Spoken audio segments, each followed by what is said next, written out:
Olá, hoje eu vou mostrar como faz para ordenar o vetor de struct por vários campos utilizando a função QSort na linguagem C. Então vamos dar uma olhada. Essa aula não tem o objetivo de explicar o que é ponteiro, o que é struct, o que é vetor. Você tem que já ter um conhecimento prévio dessa estrutura de dados para poder utilizar isso aqui, tá? No máximo eu vou explicar mais ou menos como funciona o QSort, porque o que interessa mesmo aqui é a função de comparação que o QSort usa. Vou dar uma explicada rapidinho aqui sobre esse código, para explicar qual vai ser o cenário que eu criei. Para nosso exemplo. Tá, eu tenho uma struct aqui, com 3 campos, matemática, português e geografia, que vão ser as notas de um aluno que quer passar numa universidade, por exemplo. E eu tenho aqui um vetor declarado dessa struct, com das posições inicializado com 0. Estou lendo 3 variáveis e depois eu vou colocar essas 3 variáveis no campo da struct, que vão ser as notas lidas desse arquivo aqui, tá? Beleza. Aqui no meu exemplo, a nota de matemática tem um peso maior do que as outras, então quem tem uma nota maior em matemática vai ficar em cima e quem tem uma nota menor vai ficar embaixo. Só que se tiver por exemplo, um empate, eu vou ter que ter um outro parâmetro para dizer quem que vai ficar em cima, né? Então, o parâmetro de desempate vai ser a nota de português. E se tiver empate de novo, a nota de geografia vai fazer esse papel de desempate, tá? Então, como já deu para perceber, o que eu quero fazer aqui não é uma ordenação normal, é uma ordenação decrescente, ou seja, uma ordenação do maior para o menor.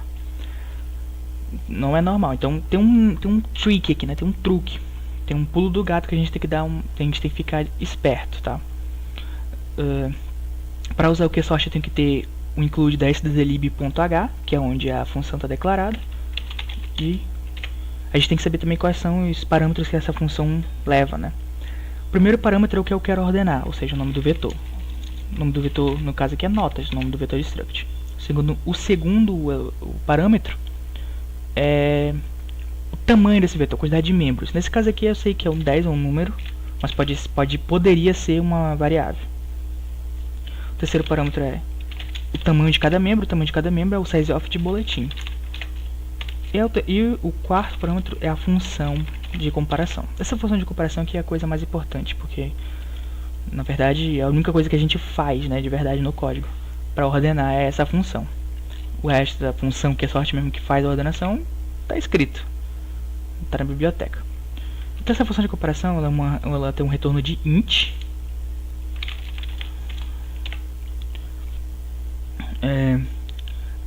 A função de verdade, né, entre aspas, ela tem um parâmetro assim, const void ponteiro, né, ponteiro A e depois a mesma coisa, const void ponteiro B.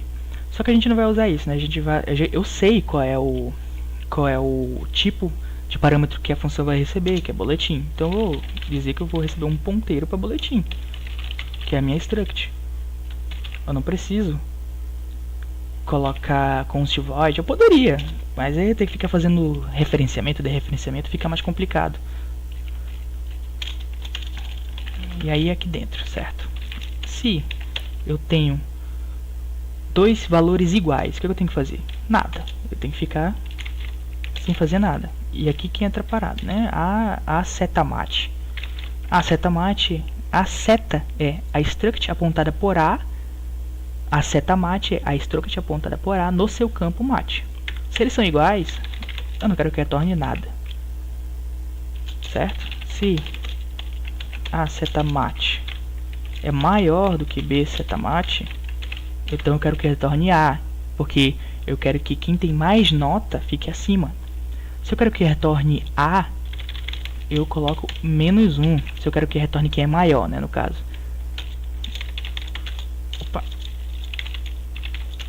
Se não for, retorna B. Retorna quem é menor. Isso aqui já vai fazer a ordenação. Então, vamos fazer aqui um print.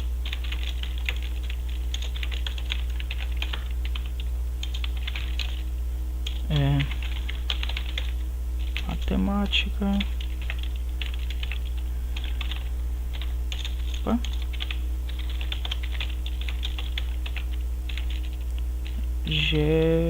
Geografia.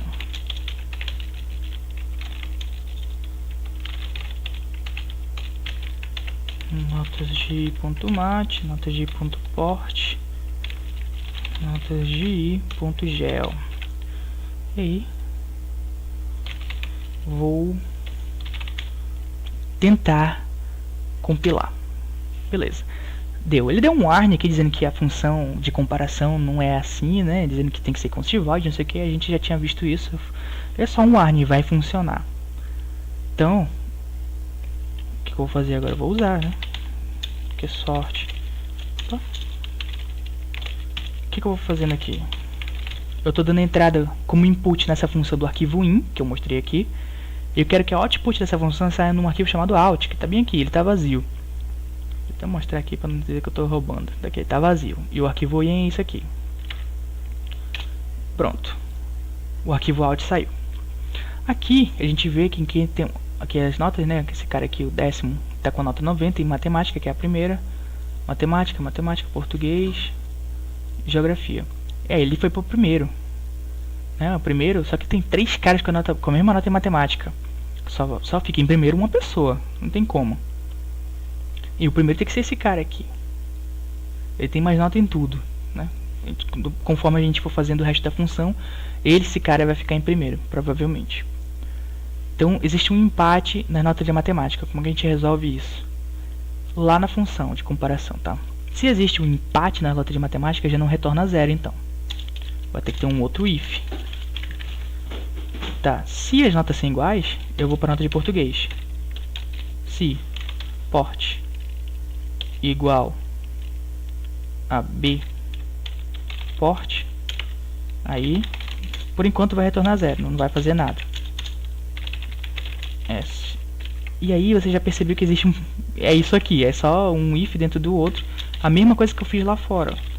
Port maior que b port return -1.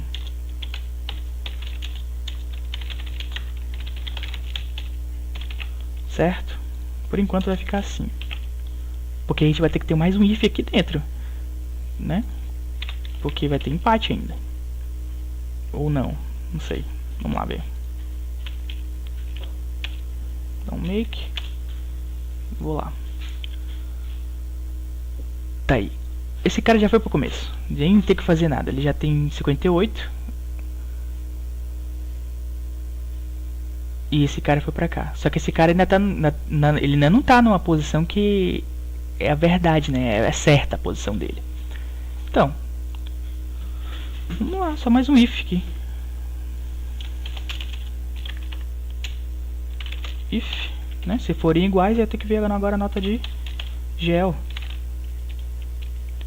Agora, se for igual, não tem um jeito. Vai ter que ficar aqui, ó. Não tem mais nenhum outro parâmetro para desempate.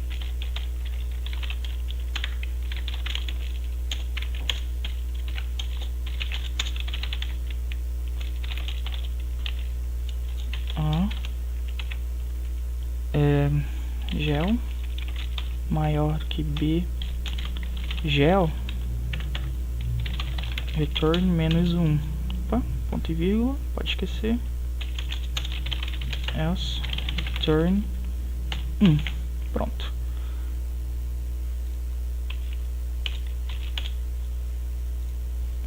E aí, agora sim tá tudo certo. Nossa, esse cara aqui pegou 5 em português. E aí eu consegui fazer uma ordenação por vários campos diferentes. Se der empate, vai pro outro. Se der empate, vai pro outro. E esse cara ficou em primeiro. Esse cara aqui que estava em terceiro agora passou para segundo, certo? Porque ele tem mais nota em geografia. Eles estão empatados em 2. Aqui o critério de desempate foi geografia nesse caso. E se tivesse empatado de novo, sei lá, ia ter que ter mais um critério, né? Sempre tem um monte de critério por idade, alguma coisa assim, concurso, esse tipo de coisa. Ficou empatado. E aí, só na função de comparação a gente conseguiu fazer aqui. Fica feio, né? Fica cheio de if else. Mas poderia ficar mais feio isso daqui se a gente não estivesse usando essa nomenclatura de seta aqui. Então é isso. Foi simples, é rápido. E quem sabe até outra aula. Falou.